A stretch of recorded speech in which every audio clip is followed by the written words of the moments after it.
tous, c'est Snake qui kill la Nationale 2.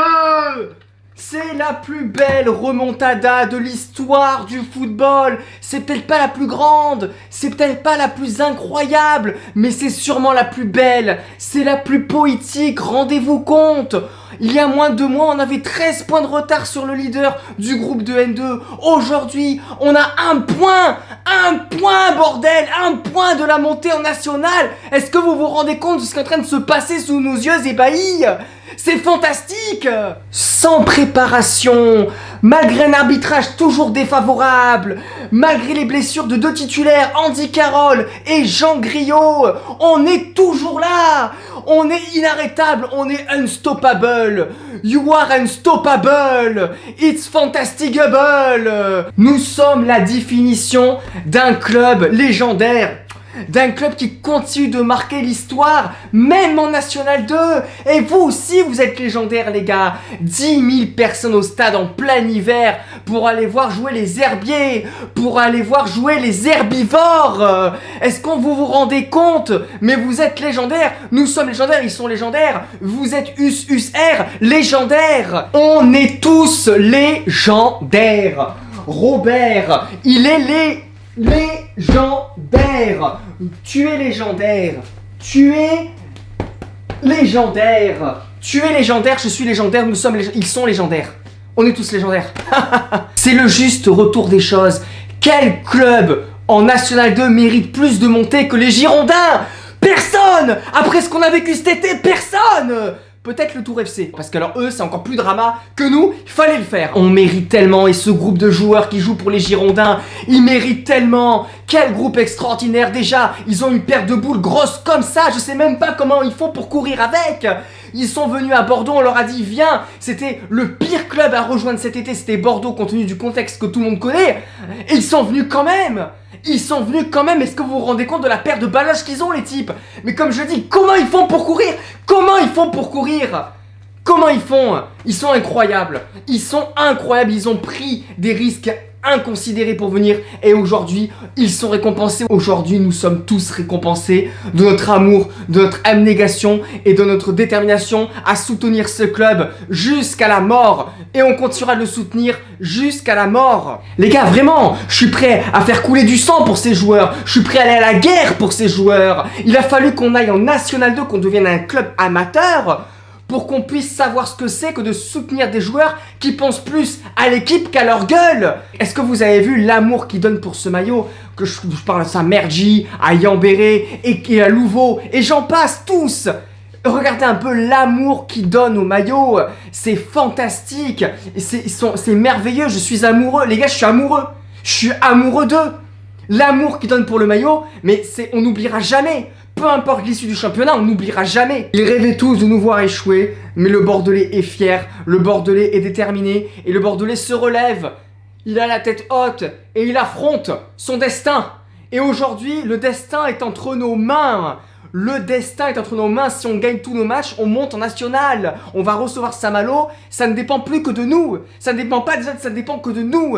Aujourd'hui, si en avril, on bat Saint-Malo, on a juste à gérer après les autres rencontres à côté. Et ce sera fait. On s'est offert le droit d'y croire. Et ça c'est merveilleux parce qu'on revient de très très loin. Et je te le dis, on va sortir de ce bourbier tous ensemble. On va sortir de cette merde les gars. Amenez-nous Sochaux, amenez-nous Caen, amenez-nous Nancy. On veut passer à la suite. On est déterminés. On va pas s'arrêter là. Parce qu'on va le faire. Le traîneau va à toute allure. On est lancé vers notre destinée. Il faut pas s'arrêter ainsi bon chemin. Vous le constatez au classement, la bonne opération elle est pour Bordeaux qui profite du nul entre le premier et le troisième, entre Saint-Malo et Saint-Privé-Saint-Hilaire, pour reprendre 2 points sur Saint-Malo et prendre 2 points aussi sur Saint-Privé-Saint-Hilaire. Bordeaux donc a de l'avance sur le troisième et surtout revient à 1 point. 1 point seulement. Il y a moins d'un mois, après la défaite contre Locminé, on avait 8 points de retard, on en a pris 7 en moins d'un mois. Le football va très vite, mais il faut rester humble face au football parce que, voilà, tout peut arriver encore. Aujourd'hui c'est Bordeaux qui est en position de force, c'est Bordeaux qui met la pression sur son adversaire et c'est Saint-Malo qui est en train de caler. Je vous l'ai dit encore une fois, Saint-Malo ils calent, ils vont encore perdre des points. Bordeaux a son destin entre ses mains. Bordeaux doit continuer de rester sérieux malgré les blessures, malgré des fois le contexte défavorable, parce que nos matchs qui nous attendent sont très difficiles et sans dévaloriser le magnifique parcours de Saint-Malo qui fait vraiment un super championnat. Pourquoi? Parce que Bordeaux, c'est les Girondins et que quand les adversaires jouent les Girondins,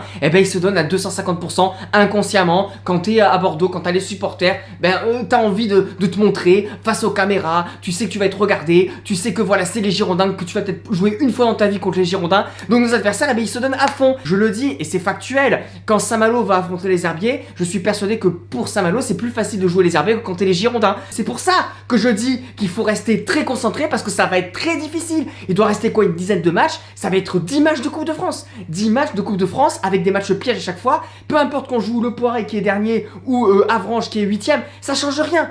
Tous les matchs seront difficiles, il faut se dire ça, il faut que les Bordelais se disent ça. Et je pense que depuis Locminé, il s'est passé un truc, ils ont pris conscience de quelque chose. Et là, Locminé, ils ont créé des monstres, ils ont créé des monstres de détermination. Peu importe les blessures, etc. Les Bordelais, ils y vont et ça fait plaisir. Et on tient le bon bout pour l'instant. Bordeaux l'a emporté, du coup 2-0, victoire complètement méritée. Le plan s'est déroulé sans accroc. On vient, on gagne et on s'en va. 0 tir cadré pour les Herbiers. Donc en termes de statistiques, la victoire de Bordeaux, elle est largement méritée. Ça n'a pas été un match complètement maîtrisé encore. On fait le métier, on marque assez rapidement grâce au deuxième but en 2 matchs de Ikadimi. Une belle recrue, belle trouvaille, on va en reparler. Les Herbiers, c'était la meilleure défense du championnat avant cette rencontre. Maintenant, c'est les Girondins. Salut. On s'est rendu le match facile et paradoxalement, dès qu'on a ouvert le score, j'ai trouvé les Girondins qui retombent un petit peu dans leur travers. Le début de la seconde période est assez inquiétant parce qu'on n'a plus la possession. C'est les Herbiers qui sont plus proches d'égaliser que nous de marquer. Et au moment, quelque part, où on est le plus en difficulté, au moment où on maîtrise le moins le match, on marque ce deuxième but grâce à Trazier. Et là, à 2-0, c'était plié. D'ailleurs, derrière, ça aurait pu même pu finir en 3 ou 4-0. Ce but a redonné la confiance aux Girondins. Les Herbiers, là, ils savaient que le match était perdu. Finalement, ça fait 2-0. Et on profite du match nul de Saint-Malo pour se rapprocher du leader. On va parler des recrues. Les recrues, mais quel mercato, John Williams. Mais non, mais en plus de composer pour Star Wars, il s'est recruté des joueurs en National 2. Non, mais il est incroyable, ce type. Il est incroyable, John Williams. Williams, fais-moi un enfant toi aussi.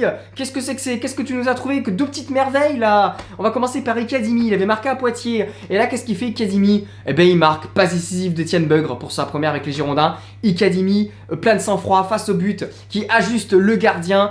C'est le Kylian Mbappé de la National 2. Il va vite, il est sur son côté, il dribble, il provoque, il revient derrière, il est intelligent, il sait se placer. Alors c'est pas encore parfait, à un moment donné il doit la donner à Beugre pour le lancer face au but. Il tente de marquer, mais c'est parce qu'il est en confiance, voilà. Et j'ai l'impression que le mec il joue depuis des années à Bordeaux, c'est incroyable. Le mec vient d'arriver, il a déjà des automatismes de fou. Très très gros match de Ikadimi et aussi de Etienne Beugre, première au Girondin pour le remplaçant d'Andy Carroll. Il est très grand, un basketteur le type, 1m98, il est plus grand que la Dune du Pilat. Je trouve que c'est déjà un joueur qui a l'air déjà pleinement intégré dans le collectif. Et ça c'est très intéressant, c'est comme Ikadimi, ils se sont trouvés, ces 2 recrues, elles se sont trouvées comme si t'avais l'impression qu'ils jouent ensemble depuis déjà 2 mois quoi. Et ça c'est de très bon augure pour la suite, ça veut dire que les automatismes sont là, ça veut dire que la mayonnaise a pris, elle avait déjà pris mais là c'est la mayonnaise s'est transformée en chantilly. Il faut parler de Trazier et de Pucé. Attendez, je m'assois parce que j'arrive pas à croire ce que je vais dire. Trazier de Pucé. Et il s'est dépucelé. Voilà, ça y est, on peut le dire. Non mais ça y est, on peut le dire. Qu'est-ce qui vous est arrivé les gars? Je vous reconnais plus. Enfin des joueurs qui vont de l'avant. Enfin des joueurs qui sont décisifs. Enfin des joueurs qui savent orienter le jeu et pas seulement faire des passes en arrière ou des passes sur les côtés. Trazier, le but, il va le chercher tout seul. Il va récupérer ce ballon. C'est une erreur de relance de la défense. Mais voilà, il est là. Il est bien placé. Il a toujours été bien placé hier. Il a fait un très gros match. Il récupère, il passe à Depucé. Depucé, parfait contrôle orienté. Il a remis sur Trazier qui fusille le gardien. Trazier, franchement, très très gros match. Dans la lignée de ce qu'il a fait contre Poitiers, t'as l'impression que ça y est, lui il est parti comme l'équipe, ça y est, il est parti. Et je disais au mercato, faut qu'on recrute un milieu de terrain. Je pense que c'est toujours le cas, mais ça fait du bien de voir que ça y est, nos milieux se réveillent parce que vraiment, le milieu de terrain, pour moi, c'était le petit point noir de l'équipe. C'est-à-dire que 2 fois, on avait ce qu'il fallait, derrière, on avait ce qu'il fallait. Et au milieu, à part Louveau, on trouvait que c'était un peu faiblard. Là, on a retrouvé des joueurs qui ont repris de la confiance. C'est comme la Ligue des Champions, c'est maintenant la Ligue des Champions. Mais nous, c'est pareil. C'est février que l'équipe doit être faite. Après, au début, tu vois, on n'a pas eu de préparation, mais voilà, tu arrives tranquille, tu prends tes marques. Là, ça y est, t'as l'impression qu'ils sont prêts au bon moment. Et que dire de Bruno Herles? Bruno Irles, je pense que c'est le meilleur coach qu'on a eu au Girondins depuis plus de 10 ans. Chaque mot est pensé, chaque mot est réfléchi. Tout ce qu'il dit, c'est intelligent. Qui connaît très bien le football, qui connaît très bien son groupe, qui connaît ses joueurs, leurs qualités, leurs défauts. Il tombe pas dans le piège que nous, supporters, souvent on tombe, c'est-à-dire qu'on a tendance à se focaliser sur des choses, alors que le principal, c'est l'équipe. Et lui, il reste focus sur l'équipe, tu vois. Moi, je l'écoute tout de suite. Le mec, je fais ok, tonton, t'as raison. Je m'assois, je t'écoute. T'es le goth. T'es le roi.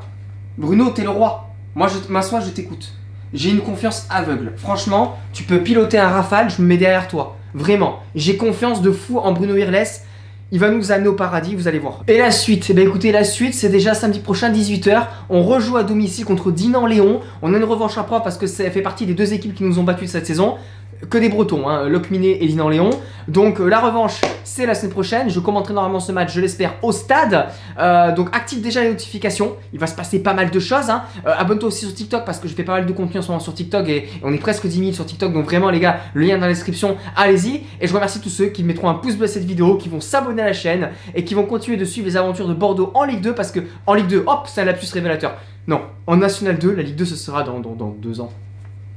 Tous au stade à Dinan-Léon. On a tous un rôle à jouer. On verra, on est toujours en redressement judiciaire et le redressement judiciaire se passe plutôt bien. Vous l'avez vu, hein, aucune sanction à part un encadrement de la masse salariale pour la forme. On verra ça en temps et en heure. Déjà, finissons premier parce que la première passe nous assure à 100% la montée en National 1 ou en Ligue 3. Et ensuite, la DNCG, tout ça, on verra, je vous promets. On en parlera sur cette chaîne et on aura largement le temps de revenir là-dessus. Mais pour l'instant, concentrons-nous sur le terrain. Ne nous éparpillons pas. On a une mission et vous savez laquelle c'est.